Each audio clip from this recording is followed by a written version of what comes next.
This is day 1 of the 12 days of MLB rankings, and of course we're getting started with the catcher position. For those of you who don't know, the 12 days of MLB rankings, I rank every player from every position, from every team in Major League Baseball on the 12 days leading up to Christmas, where on Christmas Day, I rank my top 50 players in all of Major League Baseball. So make sure you're subscribed. You don't want to miss out on these rankings. It's my 7th year of doing the 12 days of MLB rankings, so seriously, thank you guys so much for the amazing support. I wouldn't be able to make these videos without you guys. So along with subscribing, make sure you do my favorite thing. Get in the comment section down below. Let's have a conversation. What rankings do you agree with? What rankings do you hate? What rankings do you want to talk about? So again, a quick reminder to subscribe. Big shout out to you guys. Let's start ranking some catchers. Day 1, let's go! Getting the 12 days of rankings started. At number 32, I've got Keibert Ruiz of the Washington Nationals. Ruiz is just the bottom tier of catchers. Defensively, one of the worst in the league, one of the least athletic catchers, horrible pop time, terrible framing, doesn't block. And while at the plate, he doesn't strike out almost ever or ever swing and miss. The quality of contact is really poor. He finished with an OPS below 600 last year. Honestly, he probably is going to lose his starting job. Really disappointed from what we've seen in Keibert Ruiz. Thought he was going to be pretty good. It's just been quite the fall off at only 27 years of age. Next up at number 31, I've got Nick Fortes of the Tampa Bay Rays. Rays kind of don't really have a catching option.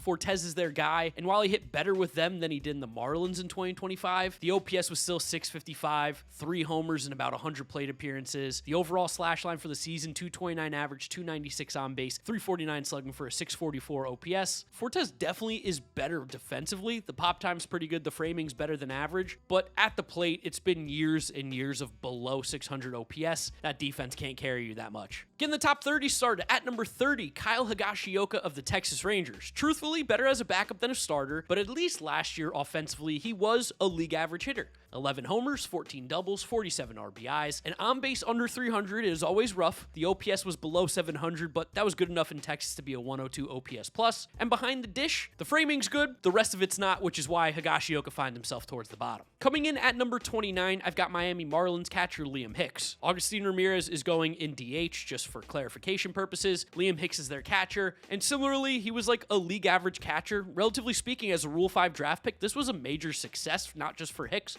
but also the Marlins. But still, you look at him at the end of the year, 120 games, 6 homers, 13 doubles, 45 RBIs, hitting 247, good on base, 346. It's kind of a saving grace, a 693 OPS. And defensively, you hoped for a little bit better. Bad pop times, didn't really catch anybody stealing. Makes a lot of contact and does get on base though, so that has some value. Still though, putting him at 29. Next up at number 28, Pittsburgh Pirates catcher Joey Bart. I was really hoping Joey Bart was going to take a real step forward after a strong small sample in 2024, but he did not. He got more plate appearances, hit way worse. The power was completely gone in 2025. Only 4 home runs and 300 plus plate appearances, an OPS below 700 with horrible defensive metrics, including blocking, framing, pop time. It's just really hard to get excited about Joey Bart anymore. He's 28 years old. He still has great bat speed, still gets on base at a really good rate, but the power numbers just completely disappeared. And that's concerning to me with bad defense. For the 27th best catcher in Major League Baseball, I'm going to the Chicago White Sox to talk about one of their options, Edgar Quero. Now, defensively, Quero gotta be the worst framer we've seen in a long time. Negative 13 value in terms of framing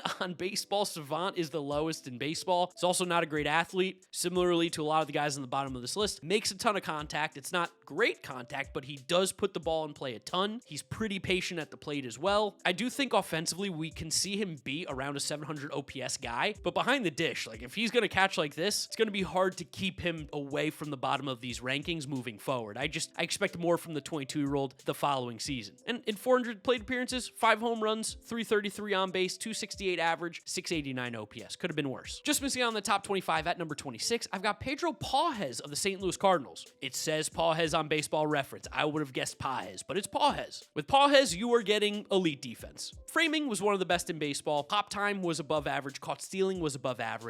The issue is that at the plate, bad. Really, really bad. Strikes out a ton, doesn't get on base, doesn't hit the ball hard, doesn't make great contact, chases. That's the concern with Pedro Pages. But for the Cardinals who are in a rebuild mode, I think having this really top-notch defensive catcher behind the plate's not always a bad issue. And his bat speed is a little better than league average, so maybe if he makes a little more contact, we could see those offensive numbers come up. Because 11 homers with a sub 300 on base, 635 OPS, again, it's tough. The defense saves him for sure. Getting the top 25 start at number 25, Bo Naylor.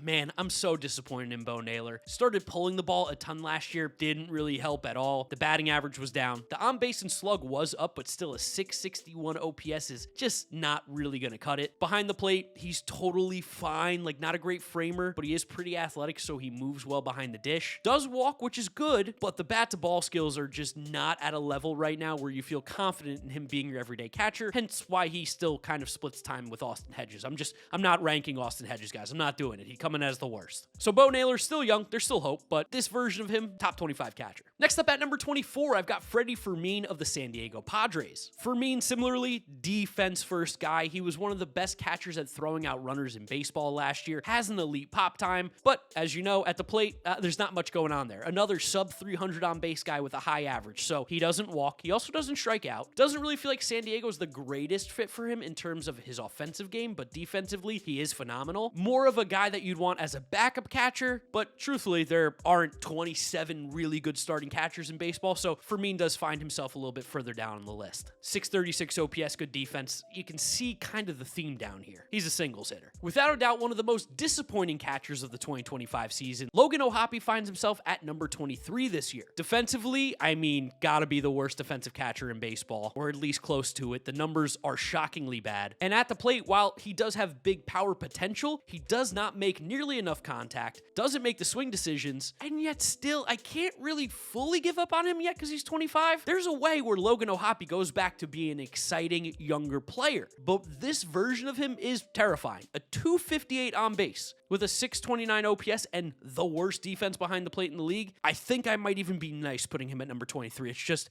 I've seen what he can do in the past, and I'm hoping he can get back there again. The Angels really need it. Like, you just can't have O'Hoppe being pretty much worthless. Another guy that dropped down on my list, despite being decent offensively, is Ryan Jeffers. Jeffers was so bad behind the plate this year. Someone who in the past had been great at throwing out runners, great pop times, and even at one point in his career was a great framer. Yeah, completely gone. And listen, offensively, I still think he's a solid player. Might even be a little bit harsh dropping him down this far. Still walks, doesn't make bad swing decisions, but to see the home run number drop from 21 to 9 in one season, that one kind of hurt. So while he got on base more, he sacrificed power, and I don't know. I just didn't really love the season that Ryan Jeffers had as he's getting older. Still in his prime, but just a little disappointed in what he did. So that's why he comes in at number 22. Just missing on the top 20 at number 21, I've got Tyler Stevenson of the Cincinnati Reds. Stevenson, again, not a full season, 300 plate appearances this year. I do think they like Jose Trevino, and I do think that Tyler Stevenson, when healthy, can be good. He was actually phenomenal at blocking balls this year. It looks like one of the best in baseball. Now, he can't frame, and the pop time's pitiful, but in terms of potential offensive value, Stevenson is up there with the catchers. Like the barrel rate is great. The hard hit rate is great. He walks a ton. Problem is he swings and misses and strikes out at an insane rate, but I wouldn't be shocked if we get a true breakout coming from Tyler Stevenson eventually. Just kind of still waiting on it, which is why I have to keep him out of the top 20. Next up at number 20, someone who I love as a player, Kyle Teel of the Chicago White Sox. Is he great defensively behind the plate? No. Do I think he can get better? Yes, he's only 23, and at the dish, I think he's a solid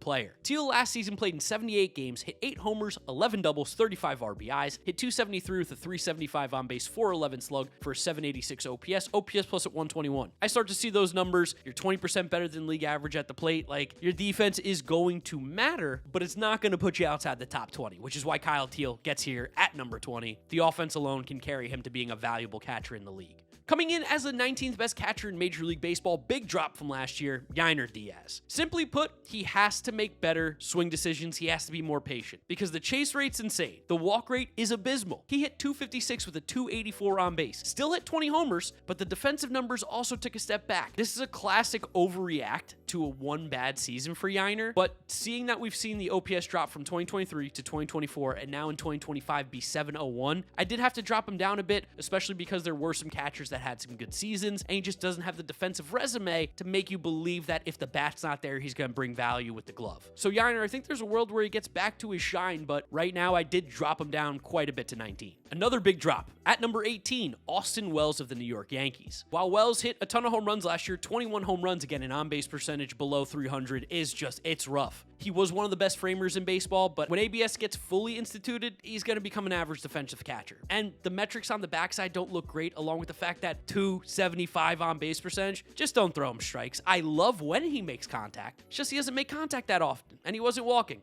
He's a match made in heaven in Yankee Stadium, and he's still a good player. I just don't think he was at the level where I thought he was going into last season. So that's why Wells comes in at 18. For the 17th best catcher in Major League Baseball, Sean Murphy. Weirdly, Sean Murphy now went from being a complete catcher to a guy who is a glove first with some pop guy. Because defensively, tough to find a guy who was better behind the dish. Blocks above average, caught stealing above average, framing and pop time all above the 70th percentile. And at the plate, still has great barrel rates. It's just, he strikes out 30% of the time, he whiffs 30% of the time, and he ended the season horrendously. He also lost his job to Drake Baldwin. Maybe Drake Baldwin becomes more of a DH next season, but I think Drake Baldwin's way better than Sean Murphy. Sean Murphy's still good. Maybe it's because of the lack of playing time and injuries. I just had to bump him down a little bit for sure. For the 16th best catcher, Salvador Perez, Kansas City Royals. Salvi still mashes. Now, he does also have the on-base percentage below 300, which is bad, but 30 home runs at least, 730 OPS in that ballpark, that makes him a plus hitter. And even though blocking he's horrible and framing he's horrible, he's still elite at throwing out runners. He's phenomenal. The pop time's still there, despite him being one of the worst athletes in the game. He doesn't walk, he chases, but the barrel rate was 91st percentile. Salvi still got it. Until he can't hit 30 home runs a season, he is definitely one of the better catchers, middle of the pack, top half in baseball. Love Salvi.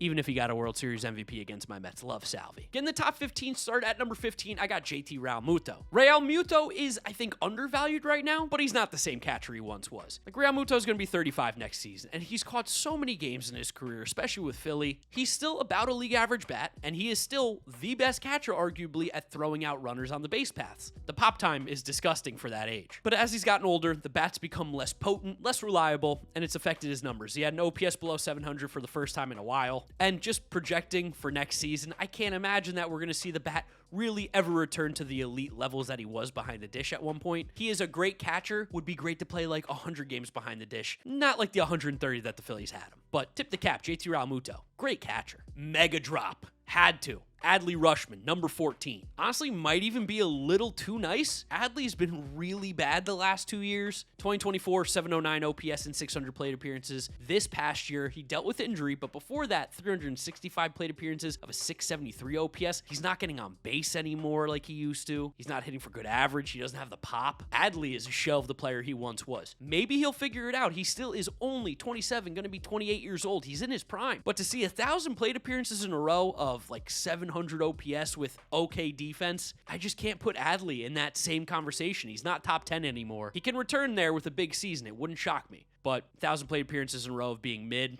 I think I'm even being generous here. Gotta be my least favorite catcher to rank at number 13, Patrick Bailey of the San Francisco Giants. Truthfully, I don't even want to rank him this high, but I kind of have to because his defense is out of control. It's by far the best in baseball. It's not even close. Similarly, though, I am interested to see what happens with ABS for him because that's a lot of his game is being an elite framer, like the best we've ever seen, arguably. At the dish, he's maybe the worst hitter in baseball. 222 average, 277 on base, 325 slugging for a 602 OPS it's like hitting a pitcher at times. He strikes out at an insane rate. He doesn't walk, but the defense is so good that you can look past it. That being said, I am interested to see what happens in 2026 onward because how long can you keep basically playing Austin Hedges in his prime? That's kind of what this is. Still, that defense is crazy. You can't run on him. Top 15 catcher in the game. Now, I wanted to rank Francisco Alvarez higher than 12, but I'm trying to keep my Mets bias out. Still, I think he is the 12th best catcher in baseball. Alvarez had another injury-riddled season, and it was a tale of two seasons because he made an adjustment to his stance, stunk,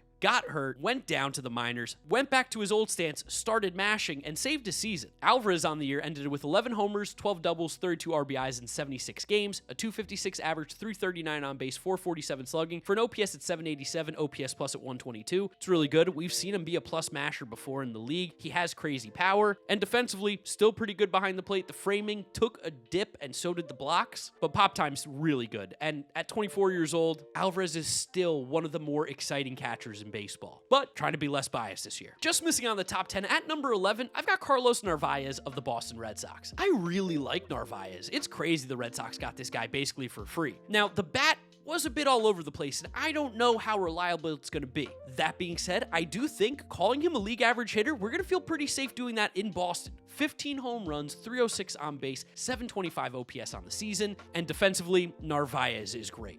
He also does hit the ball hard. Max exit velo at 111. When he makes contact, the average exit velo is above average. I think there's a good ball player in there, and again, with the elite defense, this is a borderline top 10 catcher. Really good pickup last year for the Red Sox in Narvaez. And they got him from the Yankees. How great is that? Getting the top 10 started at number 10, we gotta throw some respect on Carson Kelly's name. Carson Kelly had an awesome 2025 season. 17 homers, 333 on base, 761 OPS. Did he slow down in the second half? For sure, but he was still 119 OPS, plus that's 19% better than league average with 50 RBIs. And defensively, he was great at throwing out runners, and he was great at blocking. Those are two really valuable things in baseball right now. Stopping the run game, making sure guys don't get extra bases. Kelly was great at it. And at the plate, he puts the ball in play, walks a ton. The second half of the season was way worse, but maybe just give him a few extra days off, and you could keep him fresh, because he was really good for the Cubs last year. Next up at number 9, I've got Gabriel Moreno of the Arizona Diamondbacks. Admittedly, I overrank Moreno at times, but I still think he's really good. Like, at the plate, he's going to be at worst a league average hitter because he makes so much contact and he gets on base. He doesn't strike out. He does have a little pop in that bat. Last year, we saw him hitting the ball harder, more consistently, makes really good swing decisions, and he got scalding hot at the end of his season. 9 home runs, 12 doubles, 40 RBIs with a 285 average, 353 on base, 433 slugging for a 786 OPS plus at 117. It was only 83 games. Again, he's got to stay healthy and be on the field more, but when he is an impact player for the Diamondbacks. He changes his team, and especially defensively, he's phenomenal. So yeah, he's definitely a top 10 catcher. And he's only 25. It's impressive. Gotta be the highest ranked player for the Rockies this season at number 8, Hunter Goodman. Now, I'll be honest, I am worried about Hunter Goodman because the chase, the whiff, the lack of walks, the strikeouts, red alert, red alert, red alert. But what he did last season in Colorado in a lineup that has no protection was impressive. 31 home runs, hitting 278 with a 323 on base, 520 slugging, 843 OPS. Behind the dish, average. Let's just call him average. He's not great, he's not bad, but he absolutely mashed, and he hits the ball hard. He has great barrel rates. He was top 3% of the league in max exit velo. Even if he gave up just a smidge of the power to make a little more contact, I think you're going to see a sustainably good offensive player, and from the catcher position to put up those numbers is immensely valuable. So yeah, shout out Hunter Goodman, highest ranked Rockies player. I'm willing to say it in the first video. I'll be honest, didn't see this one coming. At number 7, Dylan Dingler of the Detroit Tigers. He's awesome. I love Dingler. Dingler out of Ohio State was lauded for his defense, and he still was great at it. Framing 91st percentile, blocks above average 95th percentile, caught stealing above average 85th percentile. The big difference was he mashed. I didn't see it coming. He absolutely raked last year. Dingler had 13 homers, 21 doubles, 57 RBIs in 126 games, hitting 278 with a 327 on base, 425 slug, and 752 OPS for an OPS plus at 108. Above average bat plus great defense like we saw from Dingler. That's a top 10 catcher in the league, plain and simple. And I do think it's going to be relatively sustainable. Needs to walk more, but he's not as bad of a chase guy as some of these others. And weirdly, he does put the ball in the air a ton, which I absolutely love. Just missing on the top 5 at number 6. It was tough, but I had to put Drake Baldwin of the Braves. Baldwin, Rookie of the Year in 2025. Shout out me. Won a lot of money on a Rookie of the Year future. About the only thing that went right for the Braves last season. Defensively, it's probably not the best position for him. He was average. He was great at blocking, but the caught stealing issue is definitely legit. But you don't care about that, because at the plate, Drake Baldwin is legitimately awesome. Some of the best bat speed in baseball, some of the best barrel rates, some of the best hard hit rates, some of the best average exit velo, some of the best whiff rates. He doesn't strike out. He walks a good amount. Drake Baldwin is awesome, and he's only 24 years old at the time of recording. In his rookie season, in a lineup that stunk last year, 124 games, 19 homers, 18 doubles, 80 RBIs, 274 average, 341 on base, 469 slugging, 810 OPS for an OPS plus at 126. Drake Baldwin's a dog. He just couldn't crack the top 5 because this top 5 is crazy. Which leads us to one of the biggest jumps and the start of the top 5 at number 5, Shea Langoliers of the Athletics. Are you guys hip to the season that Shea Langoliers had? It was low-key amazing. And to be honest, he was really good in 2024, even better in 2025. Just for context, over the last 2 seasons, he's hit 60 home runs in 260 games. That's like up there for the best in baseball. And especially from the catcher position, you don't really see that. 123 games this year, 31 homers, 32 doubles, 72 RBIs, even stole 7 bases, hit 277 with a 325 on base, 536 slugging, 861 OPS for an OPS plus at 134, and the cherry on top for Langoliers, elite pop time.